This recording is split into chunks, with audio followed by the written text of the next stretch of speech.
dari UIN Sunan Kalijaga, Fakultas Syariah dan Hukum. Mungkin untuk mempersingkat waktu, langsung saja eh, kita masuk ke pembahasan. Pembahasan pertama yaitu krisis lingkungan di Indonesia.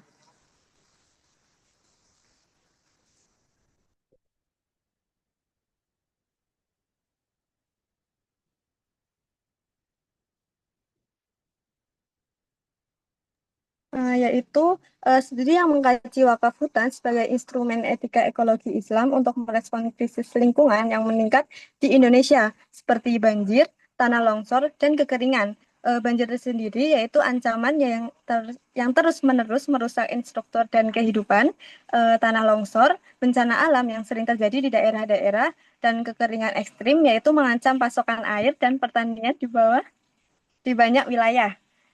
Selanjutnya, kita masuk dalam gap penelitian dan urgensi. Dalam urgensi tersebut, Islam memiliki kerangka etis yang kuat dalam implementasi wakaf hutan. Masih terbatas penelitian ini mengintegrasikan etika lingkungan Islam dalam analisis fikih lintas mazhab dan konsep wakaf produktif berbasis hutan. Penelitian dan urgensi ini dibagi menjadi 3 aspek, yaitu minimnya kajian sistematis, yang kurangnya studi yang menghubungkan wakaf hutan dengan ekologi Islam dan perbandingan mazhab. Yang selanjutnya, kurangnya literatur, yaitu wakaf belum banyak diposisikan sebagai instrumen mitigasi bencana ekologis kontemporer. Selanjutnya, degradasi hutan nasional, yang meningkatnya degradasi hutan nasional memperkuat urgensi penelitian ini. Dalam wakaf hutan di Indonesia, yaitu ada data dan lokasi. Dalam program hutan wakaf di Indonesia telah mencapai total wakaf seluas 7.349,1 hektar yang melibatkan berbagai organisasi dan difasilitasi oleh Muslim for Shared Action, Climate Impact,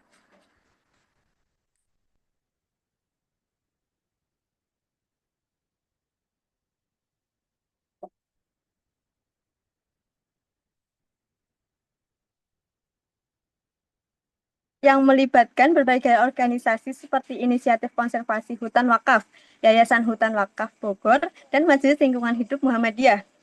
Forum tersebut tidak hanya memetakan kondisi aset wakaf hutan yang ada, tetapi juga membentuk Forum Hutan Wakaf Indonesia untuk menyusun peta jalan strategi hutan wakaf selama 5 tahun ke depan, sebagai bagian dari upaya kolaboratif untuk memperkuat kontribusi wakaf pada kelestarian lingkungan dan aksi iklim di Indonesia.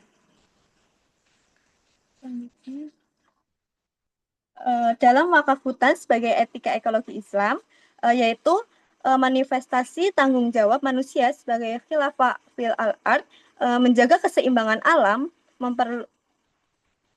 yaitu mizan. Ini adalah memperluas makna wakaf dan ibadah individual menjadi instrumen perlindungan ekologi kolektif, di mana wakaf tersebut dibagi menjadi 4, yaitu ada khilafah fil al-ard, tanggung jawab manusia sebagai khalifah di bumi. Yang kedua, maslahah amah, yang berorientasi pada kemaslahatan umum. Yang selanjutnya ada mizan, untuk menjaga keseimbangan alam, dan yang terakhir ada amanah ilahiyah, sebagai alam sebagai kepercayaan dari Tuhan.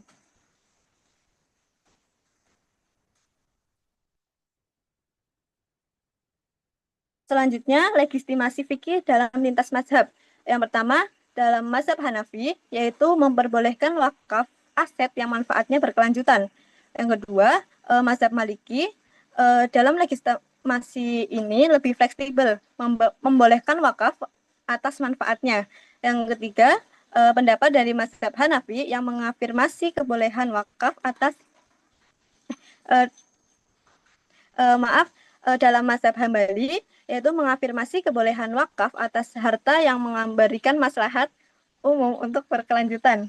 Yang terakhir, yaitu pendapat mazhab Syafi'i, yaitu untuk menekankan keabadian manfaat dalam wakaf.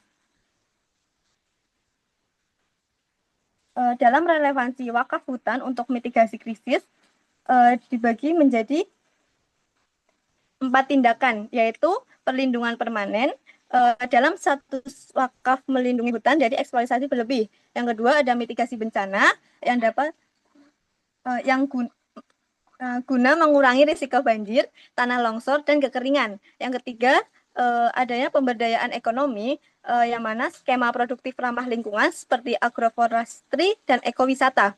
Yang terakhir ada infrastruktur ekologi di mana berfungsi sebagai daerah resapan dan penahan erosi. Nah, dalam kesimpulan dapat kita simpulkan dalam permasalahan di atas, yaitu wakaf hutan adalah manifestasi etika ekologi Islam yang menjembatani nilai normatif dengan pelindungan lingkungan. Ini adalah mekanisme pelindungan ekologis jangka panjang yang relevansi untuk memitigasi krisis lingkungan di Indonesia, yang dapat dibagi menjadi tiga aspek, yaitu ada studi empiris, yaitu mengukur dampak wakaf hutan terhadap penurunan risiko bencana. Selanjutnya ada analisis kebijakan yang integrasi wakaf hutan tersebut dalam tata ruang dan mitigasi iklim dalam nasional.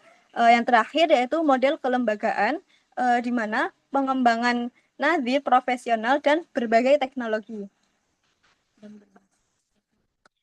Dan sekian presentasi dari saya.